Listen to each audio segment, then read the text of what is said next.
Hello అండి. నేను మీ హాసిని. నాటుకోడి ఫ్రై అయితే నా స్టైల్‌లో చూపిస్తాను చూసేయండి. మీరు తీసుకునే చికెను ఉప్పు, కారం, పసుపు ఏసి బాగా మెత్తగా ఉడికిచ్చేసేయాలి.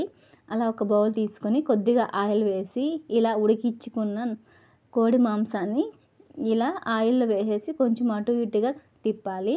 ఇక్కడ నేనైతే ఏమీ యాడ్ చేయడం లేదు. అల్లం పేస్టు అలా. ఎందుకంటే ఆ ఫ్లేవర్స్ నాటుకోడి ఉండే రుచిని తగ్గిస్తాయి కాబట్టి అవేమి యాడ్ చేయడం లేదు. ఓన్లీ పచ్చిమిర్చి ఇలా కొద్దిగా టేస్ట్ కోసం యాడ్ చేశాను.